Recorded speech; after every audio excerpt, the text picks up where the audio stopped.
पढ़ना है सीड के बारे में। जैसा कि आप जानते हैं seed is the final product of reproduction. Seed is the final production of product बोलेंगे, final product of angiosperm. Angiosperm का मतलब होता है फ्लावरिंग प्लांट्स। फ्लावरिंग प्लांट्स यानी कि फ्लावरिंग प्लांट्स का जो फाइनल प्रोडक्ट होता है वो होता सीड। ठीक है, कैसे होता है सीड? सीडी तो बनता है ना, जब आपस में फर्टिलाइजेशन हो जाता है उसके बाद जो ओव्यूल होता है वो सीड में कन्वर्ट हो जाता है ना। ठीक है, उसके बाद एक साइकिल जानते हो आप सब, सीड से सीड की साइकिल चलती है। सीड टू सीड साइकिल हम थोड़ा समझ लेंगे कैसी होती है। सीड टू, मेरे पास एक सपोज सीड था, ठीक है, इस सीड से क्या है, इसको मैंने मिट्टी में बो दिया, सो कर दिया। ठीक है, सीड के ऊपर क्या होता, सीड कोट होती है।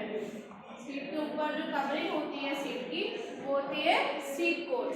ठीक है, जो प्रोटेक्टिव नेचर में होती है, प्रोटेक्टिव नेचर।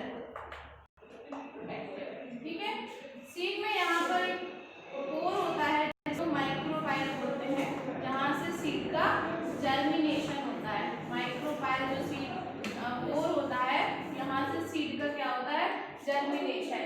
जब हम इस बीज को मिट्टी में बो देंगे तो जो इसमें से जर्मिनेशन होगा तो इस माइक्रोपाइलर रीजन से जर्मिनेशन होगा।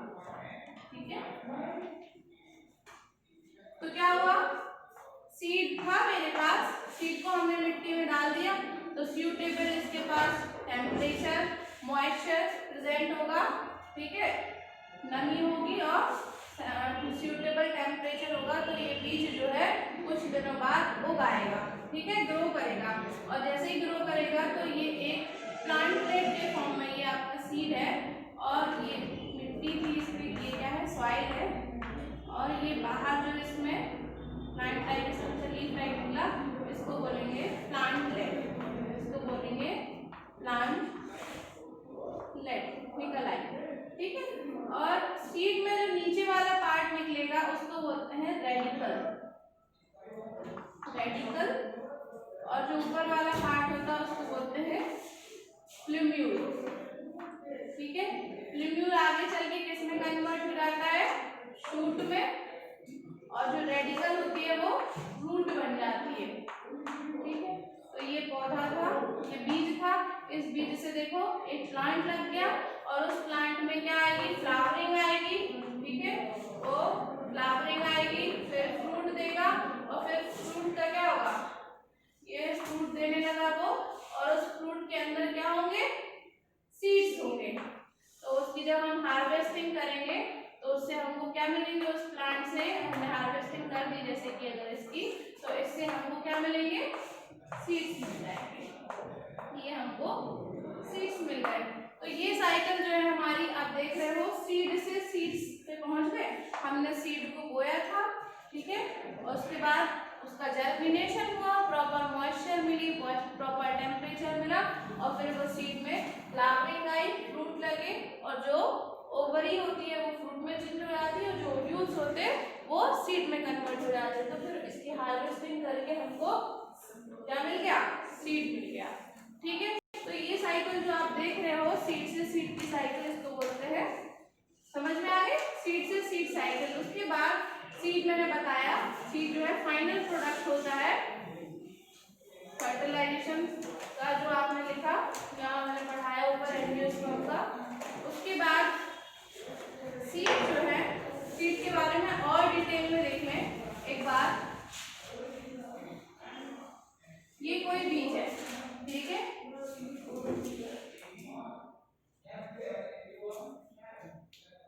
ये सीड,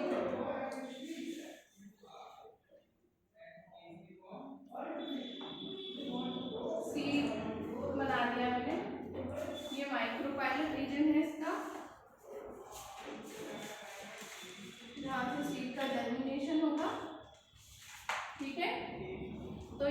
सीड का ये कोट है पूरा, ये जो लेयर है इसको बोलेंगे ये आपकी सीड कोट है। अभी मैंने बता दिया ऑलरेडी, ठीक है। लेकिन इस सीड कोट में भी 2 पार्ट्स होती है, 2 कवरिंग, एक बाहरी वाली कोट और एक अंदर वाली कोट, ठीक है। तो आउटर वाली कोट को बोलते हैं टेस्टा। सीड कोट जो होती है आउटर वाली को बोलेंगे, आउटर लेयर को बोलेंगे टेस्टा, और इनर लेयर जो होगी इस सीड कोट की, सीड कोट जो है मैंने बताया ना, सीड कोट की 2 लेयर्स होती है, एक होती है टेस्टा और दूसरी होती है टैगमेन, ठीक है। तो ये आउटर लेयर होगी टेस्टा और ये इनर लेयर होती है। तो ये अंदर वाली जो लेयर है, जैसे कि ये हो गई टैगमेन और ये हो गई testa. This is outer layer and this is inner layer. So this is inner layer, ठीक है।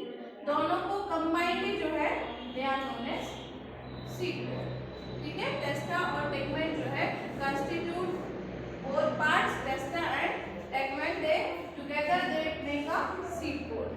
All right. So this is the small pore opening which is known as micropyle, through which the seed germinates. ये micropyle है जहाँ से बीज जो है उगता है, जर्मिनेट करता है, ठीक है। अगर इस बीज को मैं मिट्टी में बो दूंगी, ठीक है, तो ये उगेगा कहाँ से? इस माइक्रोपाइलर रीजन से, ठीक है, स्पोर से। देखा होगा मोस्टली चना वगैरह, ये चना जैसे मैंने यहाँ बना दिया ग्राफ, तो ये नोक होती है ना इसकी, एक छोटा सा पोर देखा होगा आप लोगों ने, उस पोर पे जो होता है वो पोर क्या है आपका? माइक्रोपाइल। और आप जो अंकुरित चने वगैरह जो ग्रेन्स आप खाते हैं उसमें देखना कि जब अपन उसको पानी में बंद करके रख देंगे और भिगो के सोख देंगे तो यहीं से जो है आपका रेडिकल और प्लूम्यूल निकल आता है। स्ट्रक्चर देखा होगा। तो ये आपका जो रीजन होता है वो कौन सा रीजन होता है? माइक्रोपाइल रीजन, ठीक है। उसके बाद जो ये अंदर का पार्ट होता है सीड का, it is swollen and thick, और इसमें जो है फूड जो है आपका रिजर्व रहता है। दिस इज स्वलन, और ये जो है इसको बोलते हैं कॉटिलेडॉन। क्या बोलते हैं? कॉटिलेडॉन। ये क्या है? यहाँ पर reserve food material, reserve food material. Cotyledon के अंदर जो है बीज के लिए फूड जो है रिजर्व रहता है, स्टोर रहता है, इस बीज को न्यूरिशमेंट प्रोवाइड करता रहता है कॉटिलेडॉन, ठीक है। अब हमें पढ़ना है, ये तो थी सीड के बारे में। अब हमें थोड़ा डिटेल में सीड के टाइप्स पढ़ने हैं। सीड जो है 2 टाइप्स के होते हैं, ठीक है। सीड जो है 2 टाइप्स के होते हैं, एक होते हैं एल्ब्यूमिनस सीड्स और दूसरे होते हैं नॉन एल्ब्यूमिनस सीड्स। एक सीड होते हैं एल्ब्यूमिनस सीड्स और दूसरे होते हैं नॉन एल्ब्यूमिनस सीड्स, ठीक है। तो एक हो गए हमारे एल्ब्यूमिनस सीड्स और दूसरे हैं नॉन एल्ब्यूमिनस सीड्स। क्या होते हैं एल्ब्यूमिनस और क्या होते हैं नॉन एल्ब्यूमिनस? ऐसे सीड्स जिनके अंदर रेसिडुअल एंडोस्पर्म बचा रहे, रेसिडुअल एंडोस्पर्म प्रेजेंट हो, ठीक है। बीज के अंदर क्या होता है? कुछ सब्सटेंस होता है, ठीक है, एंडोस्पर्म, जो कि क्या है उस बीज को मैच्योर होने के लिए यूज होता है। तो जिसके अंदर वो मटेरियल भरा रहे एंडोस्पर्म, जैसे कि कोकोनट देखा होगा, कोकोनट के अंदर पानी भरा रहता है, वो एंडोस्पर्म फ्री एंडोस्पर्म होता है कोकोनट के अंदर। तो ऐसे ही क्या है, किसी किसी बीज के अंदर जो है पानी प्रेजेंट रहता है और वो जो है कम मात्रा में है, ठीक है, और वो बीज पूरा उसको कंज्यूम कर लेता है। लेकिन इस बीज के अंदर क्या है, एल्ब्यूमिनस ने क्या बताया कि ऐसा बीज होता है जिसमें वो रेसिड्यू जो है थोड़ा बहुत एंडोस्पर्म प्रेजेंट रहे, तो उन बीज को बोलते हैं हम एल्ब्यूमिनस सीड्स, ठीक है। जैसे कि आपका वीट के अंदर आपका होता है मेज हो गया, बार्ली हो गया, ये जो है आपके एल्ब्यूमिनस सीड है जिनके अंदर रेसिडुअल एंडोस्पर्म प्रेजेंट हो। रेसिडुअल एंडोस्पर्म इज प्रेजेंट, उनको बोलेंगे हम एल्ब्यूमिनस सीड। ठीक है, वहीं दूसरी तरफ non albuminous seed, non albuminous seed को हम एक्स एल्ब्यूमिनस भी बोलते हैं, एक्स एल्ब्यूमिनस सीड्स भी बोलते हैं, जिसमें no residual endosperm, no residual endosperm, जिसके अंदर कोई भी रेसिडुअल एंडोस्पर्म नहीं बचता है, उसको बोलते हैं हम नॉन एल्ब्यूमिनस एंडोस्पर्म। एग्जाम्पल यानी कि पूरा का पूरा एंडोस्पर्म जो है सीड को मैच्योरेशन कराने में यूज हो जाए तो वो सीड्स क्या कहलाएंगे, नॉन एल्ब्यूमिनस। इसके एग्जाम्पल्स हैं जैसे कि ग्राउंडनट,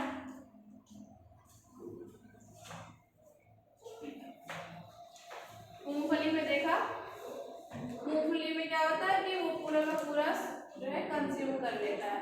ठीक है, नॉन एल्ब्यूमिनस सीड्स होते हैं। इसके बाद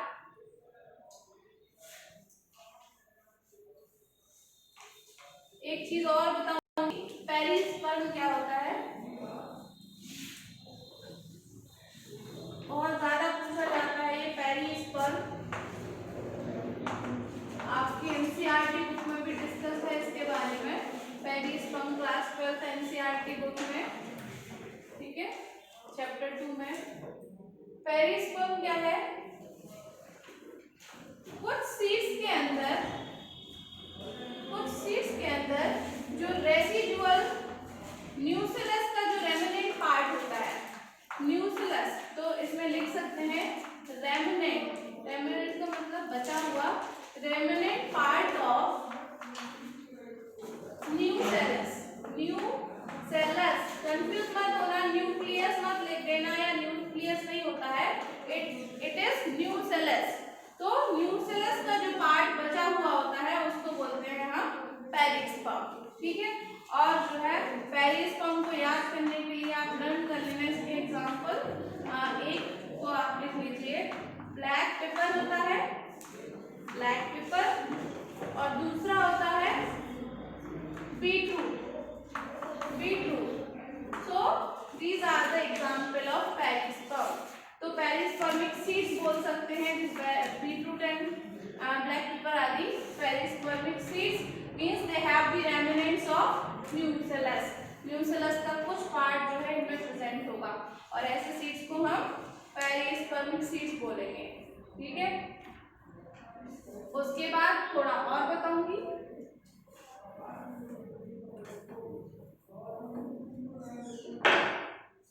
सीड दो स्टेजेस में रहती है, स्टेजेस देखेंगे अगर क्या क्या है, एक होती है उसकी कंडीशन डॉर्मेंसी, और एक होती है breaking of dormancy, breaking of dormancy. इन दोनों टर्म्स को बहुत अच्छे से समझ लेंगे। डॉर्मेंसी का मतलब होता है स्लीपिंग कंडीशन ऑफ सीड, यानी कि बीज जो है इनएक्टिव स्टेज में है, बीज के अंदर जो मेटाबॉलिक एक्टिविटीज है वो अभी स्लो डाउन है, और बीज अभी उगा नहीं है ना, ग्रो नहीं हुआ है, जर्मिनेट नहीं हुआ है, और मिट्टी में पड़ा हुआ है, तो उस कंडीशन को बोलेंगे dormancy, which is known as sleeping condition of seed, condition of seed, this is condition of seed, sleeping condition of seed, या बीज जब वो है इनएक्टिव स्टेज में होगा, बीज जो है इनएक्टिव कंडीशन में होगा, जब उसके हमने जान लिया यहाँ पर डॉर्मेंसी, डॉर्मेंसी का मतलब स्लीपिंग कंडीशन ऑफ सीड, जब बीज जो है इनएक्टिव कंडीशन में होता है और मिट्टी के अंदर पड़ा रहता है, वो उगता नहीं है। ठीक है, और ब्रेकिंग ऑफ डॉर्मेंसी यानी कि अब जो है सीड का जर्मिनेशन हो गया, इसका दूसरा जो वर्ड से नाम से जानते हैं, इसको जर्मिनेशन के नाम से जानते हैं। अब